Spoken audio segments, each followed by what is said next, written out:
Seja muito bem-vindo, seja muito bem-vinda de volta ao curso sobre mineração de processos.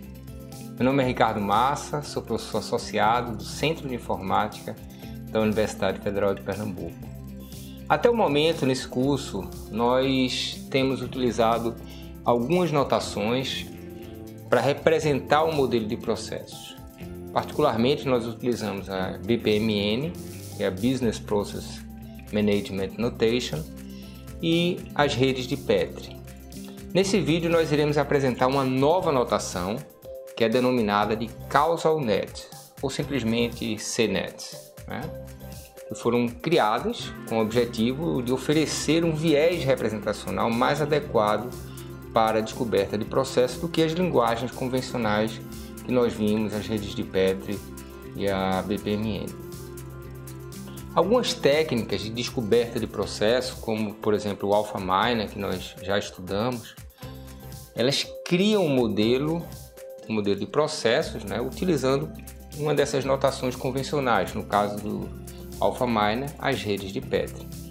Entretanto, como nós vimos, esse viés representacional ele não é adequado para a mineração de processos, ele cria vários problemas. Por exemplo, alguns modelos gerados pelo AlphaMiner, eles podem permitir comportamentos não relacionados ao log de eventos, e aí você tem o problema de underfitting. Ou o AlphaMiner também ele não possui a capacidade de generalização dos modelos para permitir alguns comportamentos que possivelmente apareceriam no log de alguma forma, mas que não estão presentes ali, então tem esse relacionamento muito forte com o log, problemas de ruído, e você tem problemas de overfitting. Também os modelos eles podem ser não sound, o AlphaMiner ele pode gerar modelos não sound, contendo problemas como deadlocks e live locks. Muito bem, vamos dar continuidade agora falando de ligações válidas, tá certo? E sequência de ligações válidas. Então, a gente diz que uma sequência de ligação ela é válida se uma atividade predecessora e uma atividade sucessora elas sempre concordam em suas ligações. Por exemplo, para uma atividade predecessora X, como nós vemos aqui, e uma atividade sucessora Y, nós precisaríamos ter o seguinte padrão. Vamos supor que X ocorreu com alguma ligação anterior, isso não está importando muito aqui. E aí você tem que Y ela ocorre em algum ponto aqui em sua ligação de saída, a ligação de saída de X. Então, se isso ocorre, em algum momento no futuro, Y vai ter que ocorrer com X em sua ligação de saída. Então, se isso sempre ocorrer, se sempre houver esta opção, a gente diz que essa sequência de ligações ela é válida. E para uma CNET, a semântica dela só considera apenas sequências válidas, ou seja, uma sequência inválida, elas não fazem parte, obviamente, do comportamento descrito pela CNET. Isso também indica que elas não usam uma semântica baseada em token games, ela olha para o todo, para a sequência como um todo, e aí a gente pode dizer que ela é uma linguagem mais declarativa, ela verifica se aquela sequência que foi executada ela é válida ou não é, tá certo? Ela não impõe uma ordem de execução, e aí ela não segue aquela regra, tá certo? de disparo local, de token games que a gente viu nas redes de Petri. Então ela é mais flexível sob esse ponto de vista. E aí, para entender melhor, vamos tentar modelar essa CNET aqui e ver como é difícil a gente representar essa flexibilidade, essa característica declarativa dela, utilizando, por exemplo, uma rede de Petri. Vamos utilizar esse modelo que está aqui representado. Aqui as ligações de entrada e saída, elas são modeladas através de transições silenciosas, que são esses retângulos pretos aqui sem rótulos, tá certo? Que está aqui na nossa imagem. E aí você observa que essa rede de Petri ela permite muitas sequências que não estão presentes nessa nossa CNET aqui. Por exemplo, seria possível a gente habilitar, vamos supor aqui, habilitar B e D, ok? E depois executar só uma delas e executar E sem executar a outra, ou seja, deixando uma ligação pendente. Vamos ver como é que isso funcionaria. A gente habilitou B e D, a gente pode disparar B, e aí depois de disparar B, é possível disparar E, ok? Mas sem disparar D, né? Como a gente vê aqui.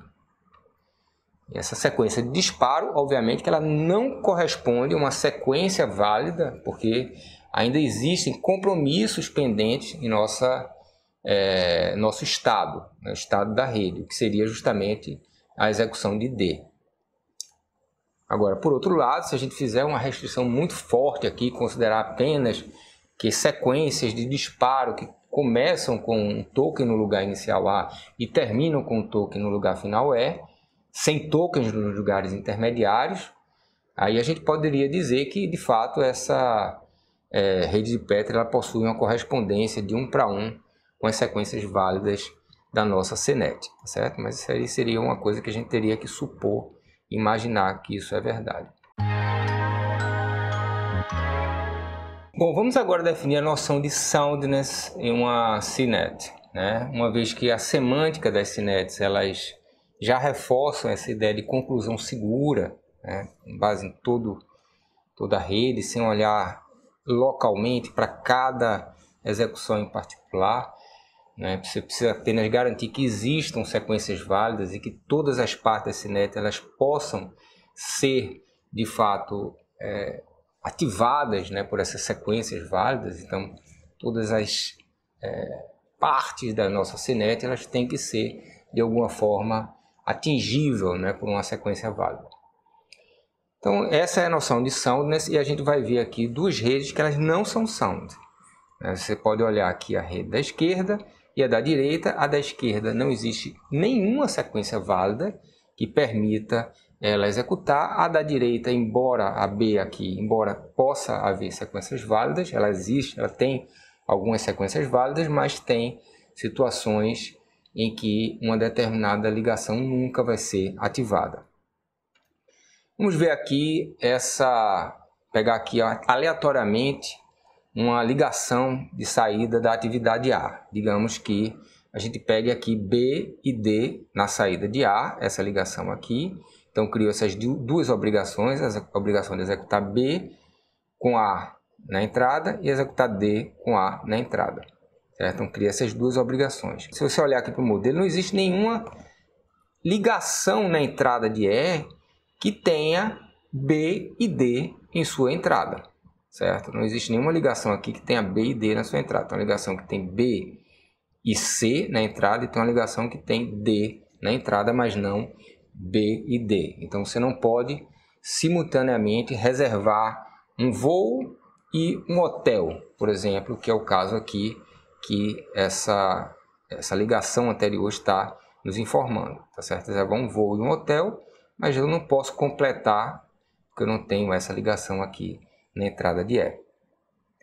Vamos tentar outra aqui, vamos tentar só reservar um voo, tá certo? Fazer uma ligação na saída de A para a reserva de um voo. Então, se eu olhar aqui para a entrada de E, eu não tenho nenhuma possibilidade nunca vou conseguir apenas reservar um voo. Eu posso reservar um voo e reservar um carro ao mesmo tempo, mas nunca apenas reservar um voo isoladamente, certo? Então, você pode tentar aí diversas alternativas, nunca vai encontrar uma sequência válida para essa CNET.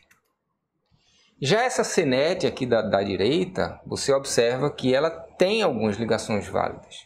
Por exemplo, sequências válidas. Você tem essa sequência aqui, onde eu executo A com entrada vazia e C na saída. Maravilha, eu quero reservar apenas um carro.